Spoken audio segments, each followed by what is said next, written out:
Hello everyone, welcome to LP chemistry. I am Anita.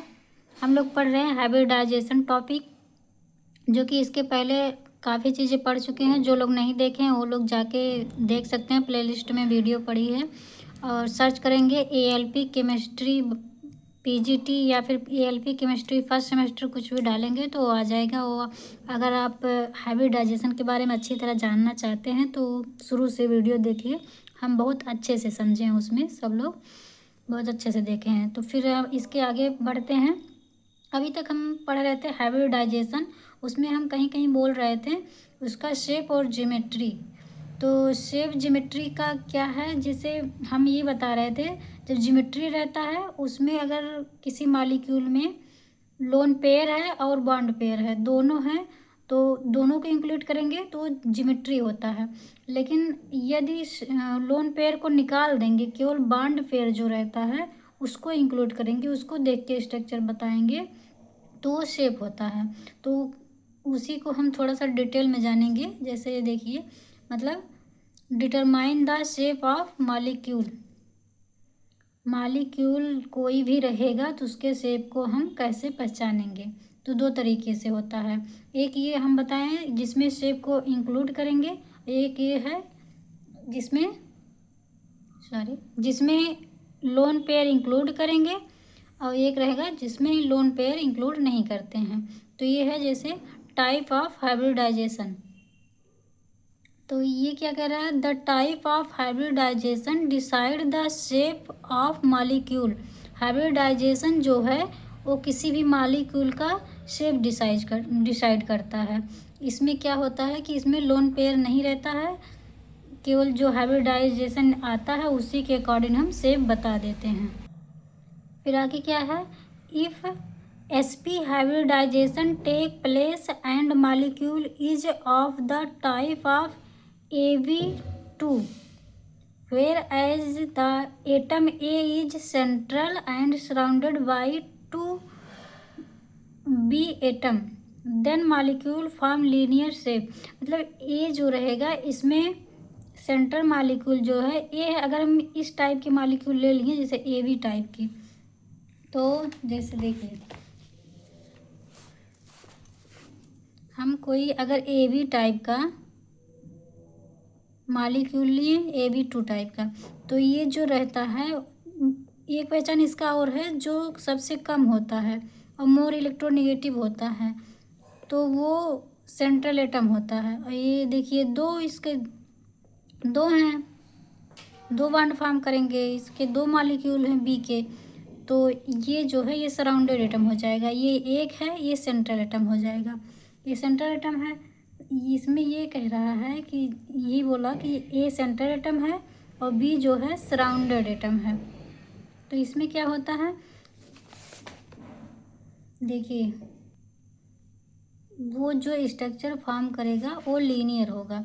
इस type के जो मॉलिक्यूल रहेंगे उसमें ये और ख़ास बात रहेगा कि सेंट्रल एटम पर कोई लोन पेयर नहीं रहेगा, तो वो लीनियर बनेगा। जैसे ए है, ए को सेंट्रल है तो इसको सेंटर में रखेंगे, मतलब बीच में रखेंगे। और बी दो है, बी का दो मॉलिक्यूल दो एटम है, तो हम इसको ऐसे बना देंगे।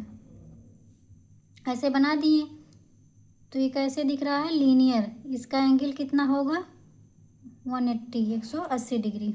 इस तरह से इसके एग्जाम्पल पहले हम ले चुके हैं कि कैसे, जैसे BeCl2 इसका निकालेंगे कैसे। इसका जब निकालते हैं, इसको बता चुके हैं पहले।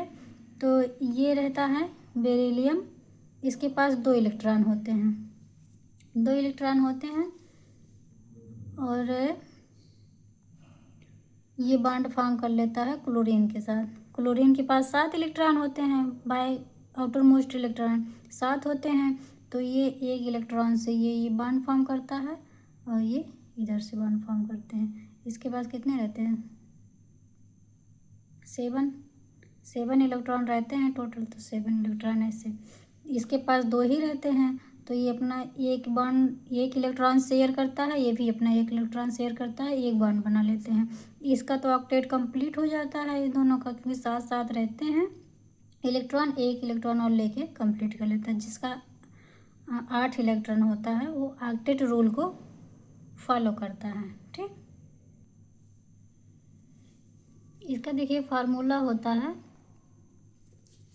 इसका फार्मूला होता है हाइब्रिडाइजेशन जब निकालेंगे, जैसे इसका निकालना है तो ये उस तरह से निकाला जाता है।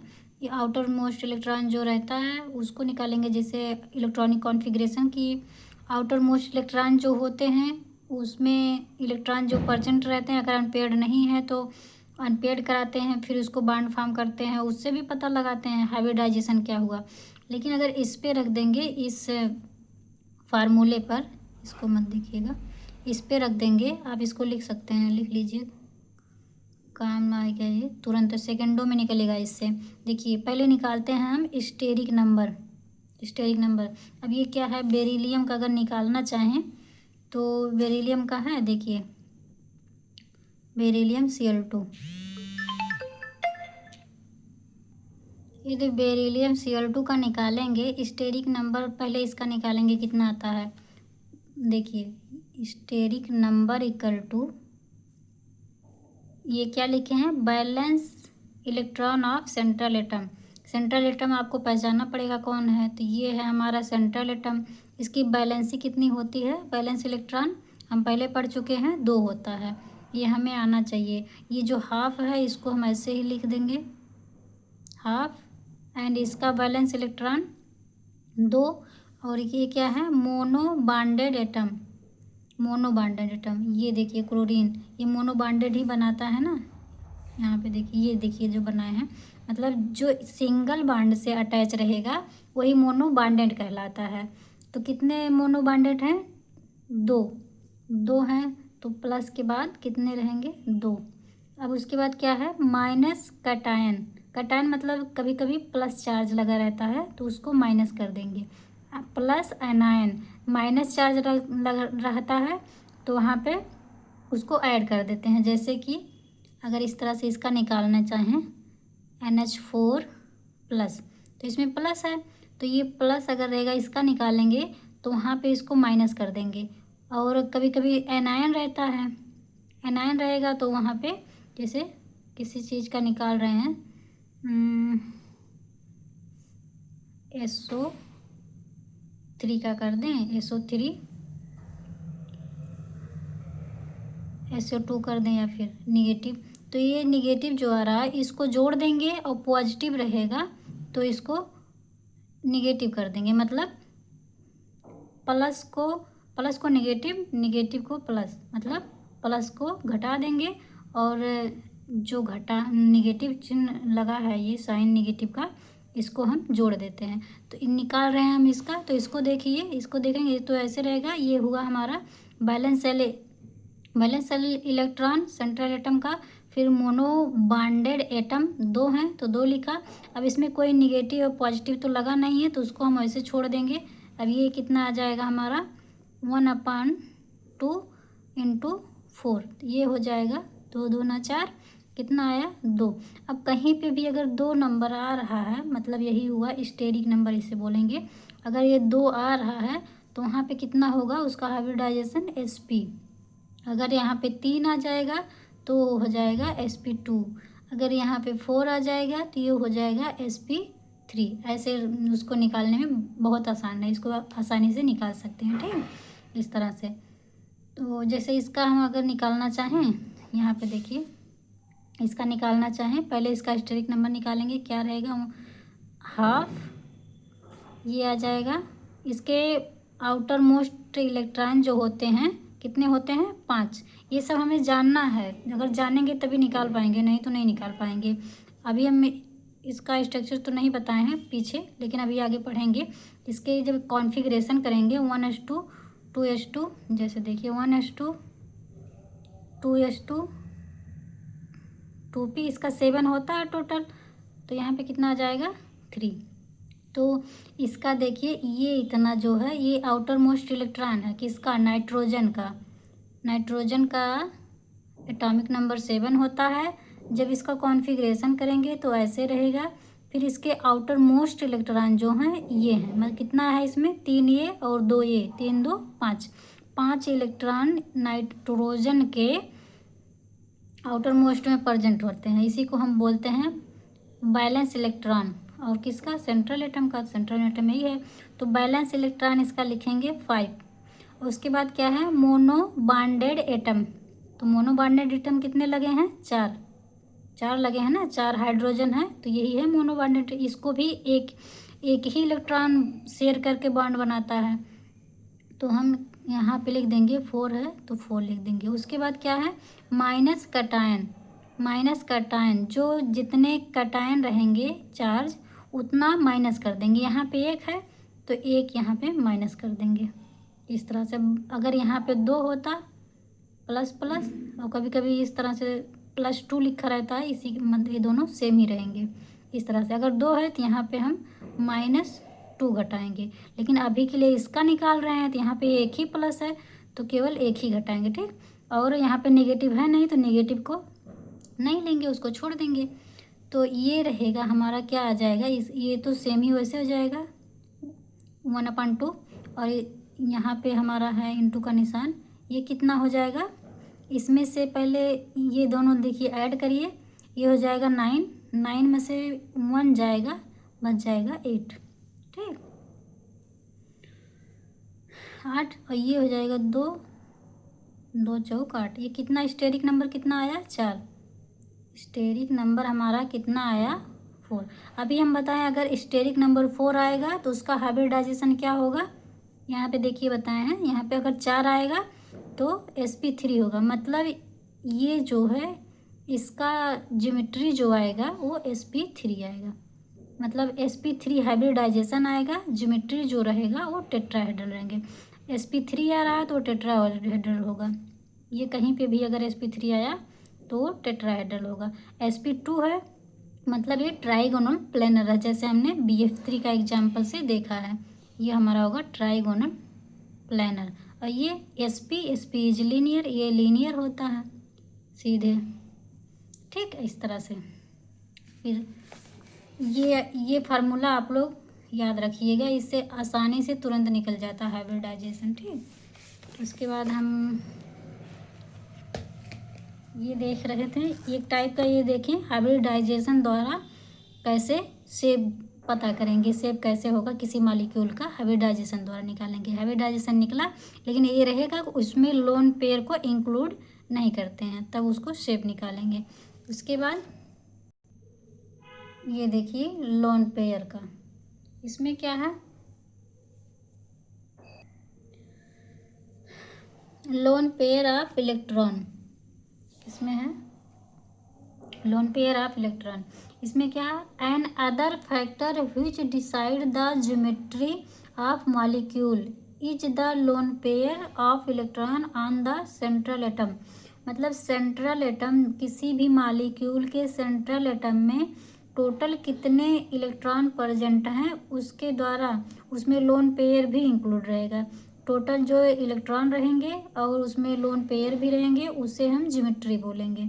अभी हम बताए हैं शेप में लोन पेयर को ऐड नहीं करते हैं, लेकिन ज्योमेट्री में ऐड करते हैं। तो ये कह रहा है जितने इलेक्ट्रॉन रहते हैं, जितने बॉन्ड फॉर्म करेगा और जो लोन पेयर बचा रहेगा, सारे को इंक्लूड करके ज्योमेट्री बताते हैं। जैसे लोन पेयर का किस में बचता है, जैसे ये देखिए नाइट्रोजन है, इसमें भी लोन पेयर रहता है। जैसे NH3 जब मॉलिक्यूल है उसका जब स्ट्रक्चर निकालते हैं तो एक लोन पेयर उसमें बचता है। ऑक्सीजन है, इसमें भी लोन पेयर रहता है। तो ये क्या हो गया? Nitrogen oxygen contain lone pair और पेयर ऑफ इलेक्ट्रॉन। मतलब उसके पास लोन पेयर होता है, या फिर उसी को कह सकते हैं हम pair of electron, on which repel the shared pair of electron away from them. मतलब ये जो कह रहा है share pair of electron, share pair मतलब वही बॉन्डेड एटम जो रहता है, बॉन्ड पेयर इलेक्ट्रॉन, इसको शेयर पेयर ऑफ इलेक्ट्रॉन या फिर बॉन्डेड इलेक्ट्रॉन भी बोल सकते हैं, ओके। बॉन्डेड इलेक्ट्रॉन मतलब जो बॉन्डेड इलेक्ट्रॉन रहेंगे और जो लोन पेयर रहेंगे, उन दोनों में रिपल्सन होता है। उन दोनों में रिपल्सन की वजह से जो एक्चुअल में एंगल आना चाहिए वो एंगल ना आके डिफरेंट हो जाता है। जैसे इसमें देखिए वही लिखे हैं, in such case bond angle changes from expected angle. मतलब जब ऐसा लोन पेयर रहता है उसमें, तो लोन पेयर बॉन्ड पेयर में रिपल्सन होता है, और ऐसे में जो एक्सपेक्ट किया जाता है, जैसे BF3 में हमने बताया था 120 आता है उसका एंगल, लेकिन स्टेनस क्लोराइड भी ट्राइगोनल प्लेनर बना रहा था, लेकिन उसमें एक लोन पेयर था, तो उसके वजह से उसके एंगल में चेंजिंग आ जाता है। जैसे यहाँ पे देखिए समझाए हैं, देखिए ये ट्राइगोनल प्लेनर बनाया है, ये भी ट्राइगोनल प्लेनर ही है, ठीक। तो इसमें क्या हो रहा है, इसमें देखिए 120 एंगल होता है, इसमें भी 120 एंगल होना चाहिए, लेकिन ये जो लोन पेयर है और बॉन्ड केवल दो ही है, इसे बॉन्ड पेयर बोलते हैं या फिर शेयर पेयर इलेक्ट्रॉन भी बोलते हैं, क्योंकि इलेक्ट्रॉन शेयर करके ही बॉन्ड बना है ना, इसी वजह से इसको शेयर पेयर इलेक्ट्रॉन बोलते हैं। ये शेयर पेयर इलेक्ट्रॉन या फिर बॉन्डेड इलेक्ट्रॉन। तो ये कह रहा है इन दोनों में रिपल्सन होता है, रिपल्सन के वजह से ये बॉन्ड एंगल कम हो जाता है, इधर से रिपल्सन होता है, तो ये बॉन्ड एंगल थोड़ा कम हो जाता है, ठीक। ये इसमें है। तो सबसे ज़्यादा रिपल्सन लगता कहाँ है? सबसे ज़्यादा लगता है लोन पेयर में, सबसे ज़्यादा रिपल्सन लोन पेयर में, then lone pair bond pair, ये जो यहाँ पे लिखा गया है share pair of electron, share pair electron या फिर बॉन्ड पेयर भी कह सकते हैं। तो सबसे ज़्यादा इसमें लगेगा, फिर लगेगा लोन पेयर बॉन्ड पेयर में सबसे कम रिपल्सन होता है बॉन्ड पेयर में। मतलब जैसे ले लें हम H2O का, H2O है, इसका ज्योमेट्री शेप बनेगा इस तरह से, ये शेप इसका ऐसे बनता है, लेकिन इसके पास दो लोन पेयर भी रहते हैं, टोटल 6 इलेक्ट्रॉन रहता है आउटर मोस्ट, तो 2 बॉन्ड फॉर्म किया, 2 बचेंगे, ठीक। तो इसमें ये कह रहा है ये जो लोन पेयर है, इन दोनों में सबसे ज़्यादा रिपल्सन लोन पेयर में होगा, उसके बाद लोन पेयर और बॉन्ड पेयर में होगा, उसके बाद सबसे कम जो होगा वो बॉन्ड पेयर में होगा। वही चीज़ हम यहाँ पे ये लिखे हैं, मतलब लोन पेयर सबसे ज़्यादा रिपल्सन, फिर लोन पेयर बॉन्ड पेयर में, फिर उसके बाद सबसे कम बॉन्ड पेयर में होगा, ओके। और जब रिपल्सन होता है तो इससे इफेक्ट का क्या पड़ता है, ये देखिए क्या है, greater the number of loan pair of electron on the central atom पे जितने ज़्यादा लोन पेयर बढ़ेंगे तो क्या होगा, then greater is the distortion produce in the normal angle और शेप। मतलब कि लोन पेयर सेंट्रल एटम पर जितने ज़्यादा बढ़ेंगे उसके शेप और एंगल पर उतना ज़्यादा ही डिस्टॉर्शन होगा, मतलब सही से नहीं बनेगा। जैसे BF3 के हमने बताया कि 120 पे पूरा बनता है, एंगल सारा सेम रहता है, ट्राइगोनल प्लेनर बनता है, लेकिन अगर वहीं पे अगर लोन पेयर आ जाता है तो लोन पेयर की वजह से उसके शेप में और एंगल जो रहता है उसमें डिफरेंसेस आ जाते हैं, ठीक। आज के लिए बस इतना ही, और इसके पहले जो वीडियो हमने बनाया है उसको पढ़ लीजिएगा, इसका स्क्रीनशॉट लीजिएगा और अच्छे से नोट्स अपने हैंडराइटिंग में नोट्स बनाएं।